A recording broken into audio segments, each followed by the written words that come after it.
জলপাইগুড়ি থেকে লাদাখ রোড ট্রিপের second part ভিডিওতে আপনাদের সকলকে স্বাগত।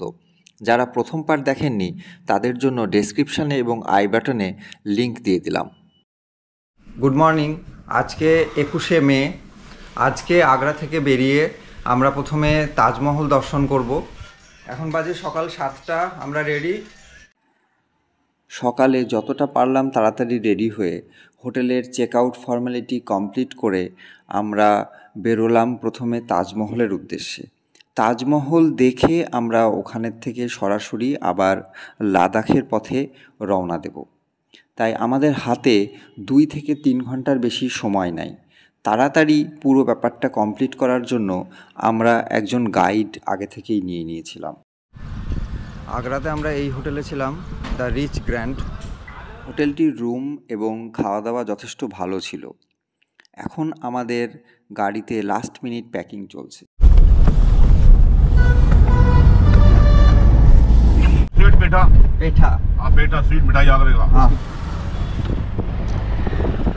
এটা তাজমহল মেট্রো স্টেশন। এর সামনেই তাজমহলের মেন এন্ট্রি গেট। মেট্রো স্টেশনের ঠিক পিছনেই পার্কিং এরিয়াতে গাড়ি রেখে আমরা এই ব্যাটারি কারগুলোতে করে তাজমহলের টিকিট কাউন্টার পর্যন্ত গেলাম। যদিও ডিস্ট্যান্স খুব একটা বেশি নয়, হেঁটেও এখান থেকে যাওয়া যেতে পারে। এটা তাজমহলের টিকিট কাউন্টার। এখানে 2 রকম মূল্যের টিকিট পাওয়া যায়। একটির দাম 50 টাকা এবং অপরটির দাম 250 টাকা। 50 টাকার টিকিট কাটলে শুধুমাত্র তাজমহলের বাগানে ঘোরা যাবে, আর 250 টাকার টিকিট কাটলে তার সাথে সাথে তাজমহলের মেন বিল্ডিংয়েও প্রবেশ করা যাবে। এখানে মোবাইল ছাড়া অন্য কোনো ইলেকট্রনিক গ্যাজেট এবং ক্যামেরা নিয়ে ঢোকা যাবে না। গেট দিয়ে ঢুকে খানিকটা এগিয়ে এসে এখান থেকেই প্রথম তাজমহলের চূড়া দেখা গেল।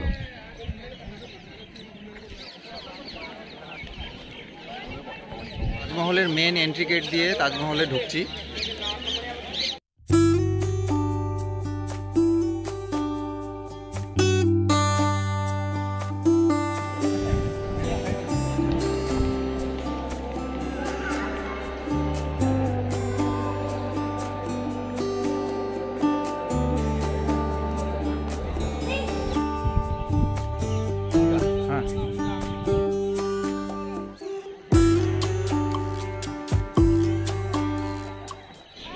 লাদাখ যাবার পথে আগ্রা হয়ে আমরা যাচ্ছিলাম, তাই আজকে সকালে তাজমহল দেখতে চলে আসলাম।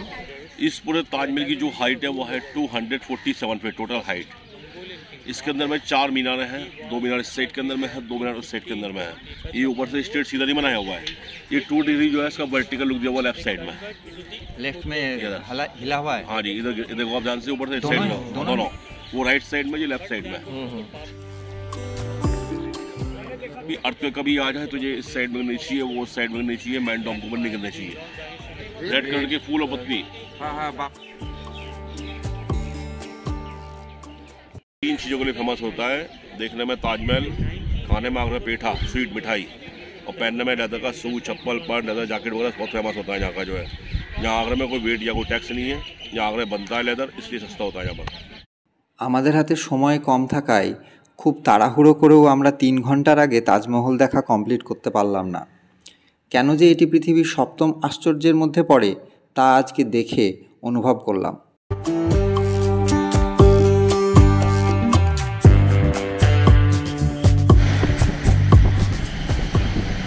10টার সময় আমরা আগ্রা থেকে রওনা দিয়ে যমুনা এক্সপ্রেসওয়ে ধরলাম।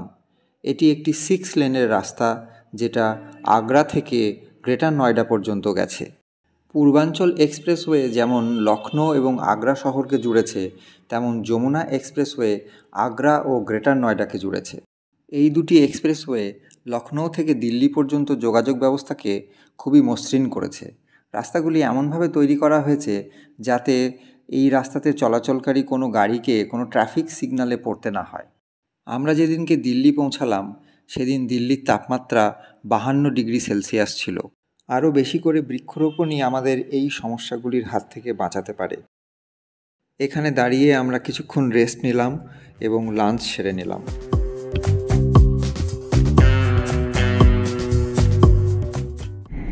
আম্বালার একটু আগে ন্যাশনাল হাইওয়ে 44-এর রোড ক্লোজারের জন্য এখন আমরা একটা বাইপাস রোড দেখাচ্ছে, সেটা একদম পুরো প্রথমে টাউনের মধ্যে দিয়ে ছিল, তারপরে এখন সেটা একটা গ্রামের মধ্যে দিয়ে, এখন ফাঁকা জমি। পাঞ্জাব যে গম চাষের জন্য বিখ্যাত, এখন চারিদিকে সেই রকমই গম ক্ষেত, গম সব কাটা হয়ে গিয়েছে, ফাঁকা জমি পড়ে আছে। ডাইভারশনের জন্য আরও অনেকেই আমাদের মতো এই রাস্তা ধরে যাচ্ছে। এই দিক দিয়ে যাওয়ার ফলে আমাদের অনেকটাই সময় বেশি লাগলো, কিন্তু আমরা পাঞ্জাবের গ্রাম দেখতে পেলাম। ন্যাশনাল হাইওয়ে দিয়ে গেলে পারে আমরা এই অভিজ্ঞতা পেতাম না। বিস্তীর্ণ জমির মাঝে মাঝে একটি করে বাড়ি। বাই রোড আসার জন্যই আমাদের এটা বাড়তি পাওনা হলো।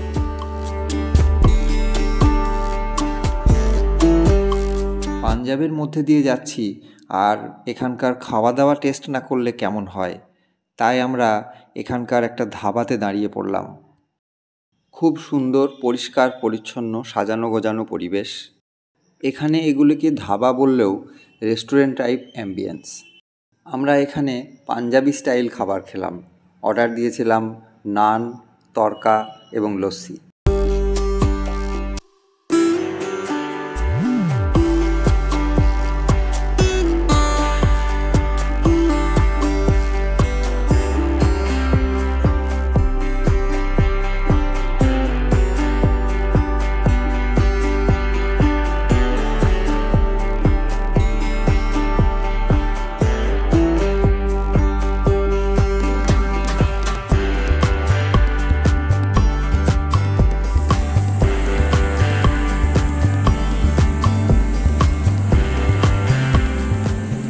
যাবার পথে হঠাৎ করেই চোখে পড়ল পিচ ফল বিক্রি হচ্ছে। গাড়ি থামিয়ে চলে গেলাম ফলের দোকানে পিচ ফল কিনতে। এখন আমরা জলন্ধর ক্রস করে NH-44 ধরে পাঠানকোটের দিকে যাচ্ছি। পাঞ্জাব এবং হরিয়ানাতে বেশ কিছুটা অন্তর অন্তর এরকম ধাবা ও রেস্টুরেন্ট আছে। খাওয়া দাওয়া এবং রিফ্রেশমেন্টের কোনো অসুবিধা নেই এখানে রাস্তার ধারে। এখন বাজে দুপুর 1টা। এই মুহূর্তে আমরা পাঞ্জাব ক্রস করে কাশ্মীরে প্রবেশ করছি। এখন আমরা রবি নদীর ব্রিজের উপর দিয়ে যাচ্ছি। এই ব্রিজ ক্রস করলেই কাশ্মীর শুরু হবে। এইখান থেকে শুরু হলো কাশ্মীর ইউনিয়ন টেরিটরি।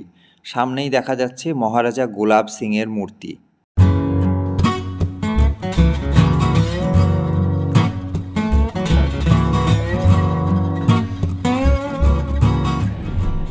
এখন আমরা জম্মু শহরের মধ্যে দিয়ে যাচ্ছি। এটা জম্মুতে অবস্থিত জম্মু কাশ্মীর এইমস।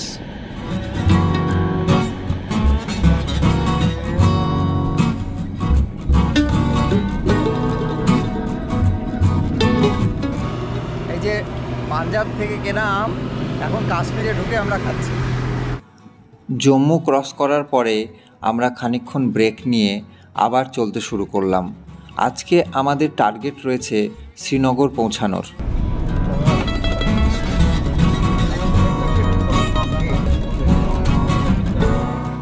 কিন্তু এত বড় জার্নিতে সব কিছু যে প্ল্যান মাফিক হবে তা সবসময় হয় না। সামনেই আমাদের জন্য অপেক্ষা করছিল চমক। রামবান থেকে শুরু হলো সাংঘাতিক জ্যাম।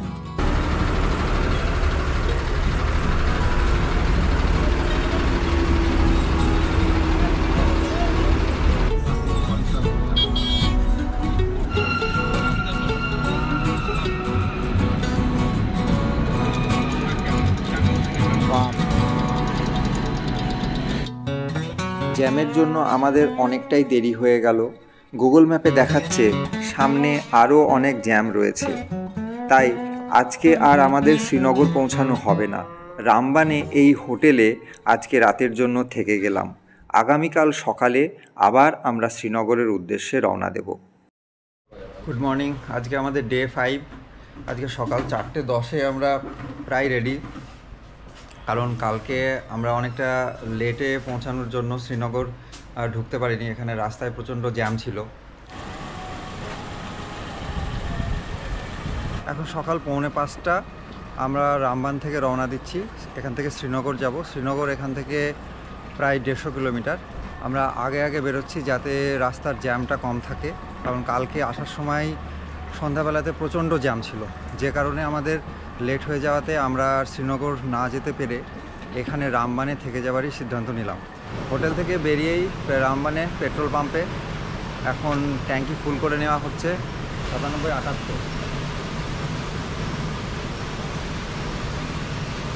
ভোরে যখন আমরা রওনা দিয়েছি তখনও দিনের আলো ফোটেনি, আস্তে আস্তে এখন দিনের আলো ফুটতে শুরু করেছে।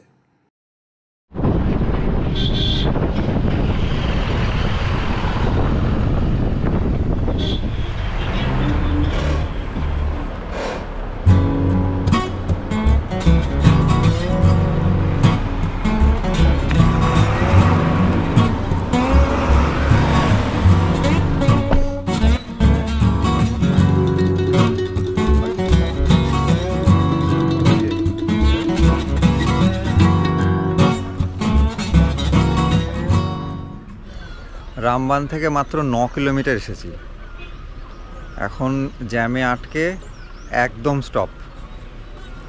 বানিহালে জওহর টানেল পর্যন্ত এই জ্যাম, আর জওহর টানেলের আগে 2 লেন রাস্তা, জওহর টানেলের পর থেকে শ্রীনগর পর্যন্ত 4 লেন। জ্যাম ছাড়লো, আমরা এখন এগোতে শুরু করি।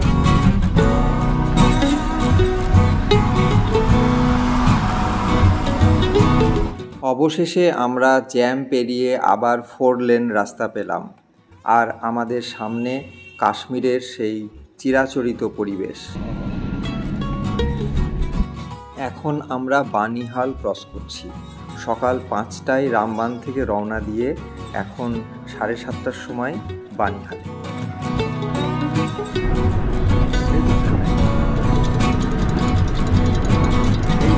বানিহাল স্টেশন ওই যে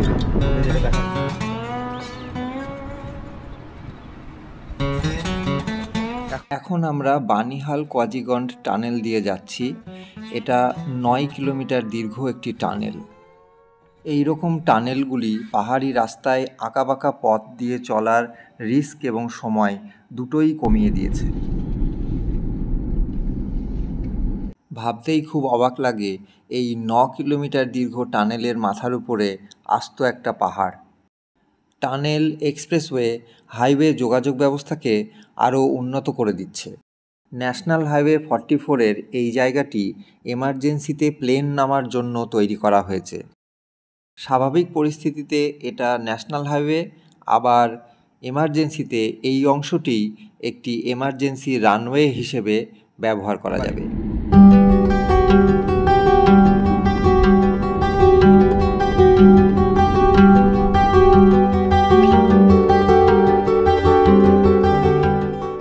শ্রীনগরের কাছাকাছি এসে চোখে পড়ল ব্যাট তৈরির কারখানা।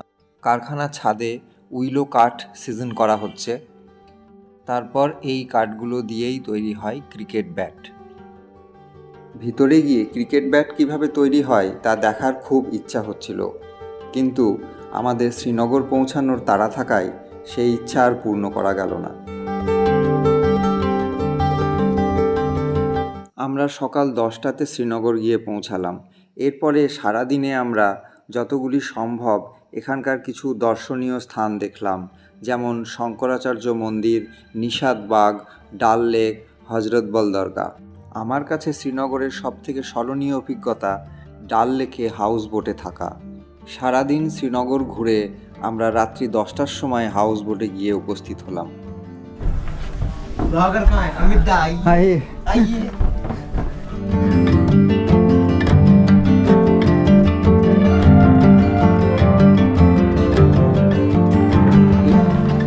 हाँ, अखरोट की पेड़ की जो लकड़ी निकलती है महंगी होती है, वो उसका है। ये भी उसका है। ये सभी अखरोट का है। हाँ, ये डिजाइनिंग उसी पे होता है। সময় রওনা হয়েছি, তারপরে শ্রীনগর এসে পৌঁছেছি 10টা 20। তারপরে থেকে এখন বাজে 10টা 5। এই 10 মিনিট হলো আমরা হাউস বোটে এসে পৌঁছেছি। সকাল 10টা থেকে রাত্রি 10টা, 12 ঘন্টা গোটা শ্রীনগর ঘুরেছি। ফাহিম ভাট আমাদের সাথে ছিল, সে থাকার জন্য আমরা শ্রীনগর এতটা কম সময়ে এতটা এক্সপ্লোর করতে পারলাম। আর এখন হাউস বোট এনজয় করি।